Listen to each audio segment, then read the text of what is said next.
So we're going to demystify double pigeon. It's that moment in class when they say, take the hip opener of your choice. And there's that looking around. So we're going to demystify double pigeon so you can do it well and effectively. So we're going to start and thread the needle, which means bend your knees and put your feet on the floor to begin. Now, cross your right ankle over your left knee and look at your right ankle. Flex it, which means pull your toes back towards your kneecap like you were trying to stand on the wall that's next to you. Your foot should look flat, the same way it would look if you were standing on the front of the mat. If you're doing this with it, this isn't a great shape to try to stand on, right? So that's what you're always looking for in your hip openers. Make your foot look like it would if you were standing at the front of your mat.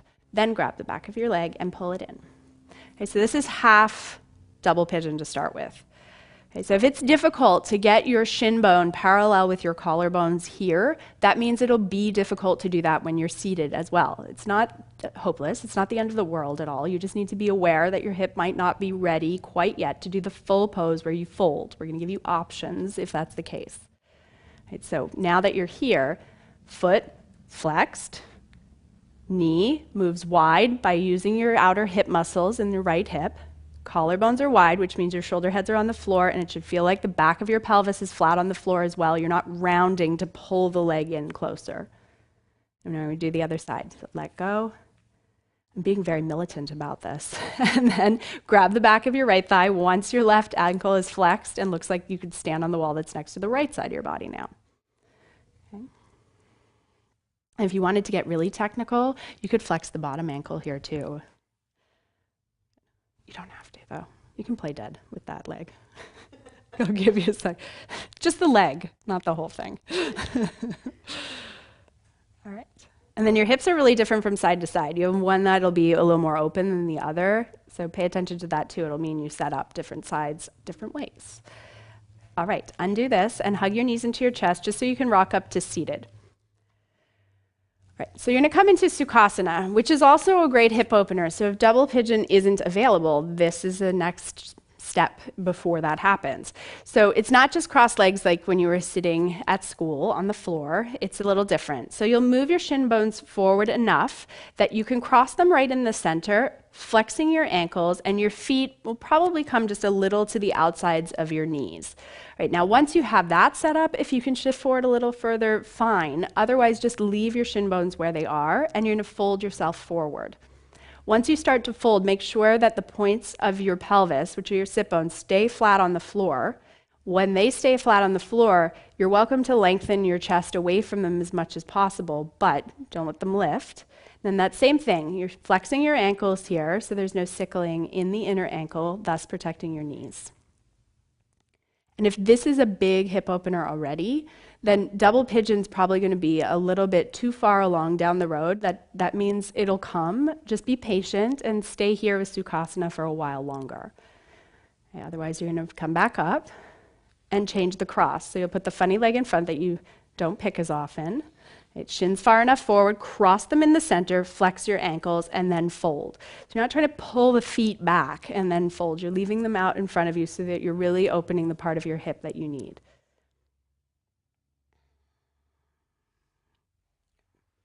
Right.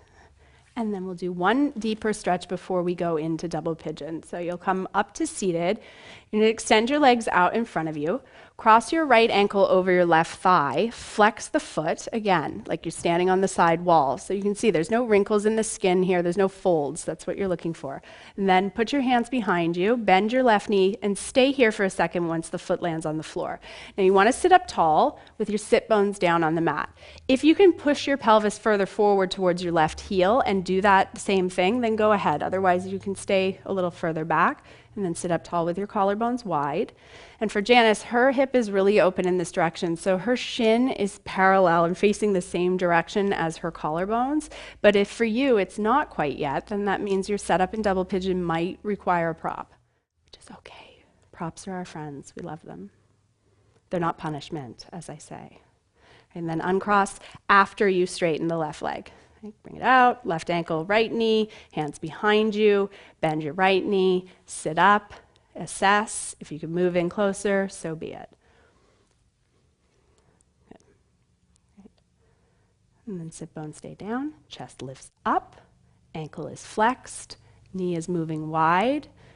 And it should feel like your chest and your hips are both facing squarely towards the front of your mat. You shouldn't feel torqued left to right at all. All right, here we go, the big coup de grace. Right leg comes out, left leg comes out as well. All right, so set this up slowly. So first, flex your feet like this. You'll have a blanket ready, rolled up, just in case.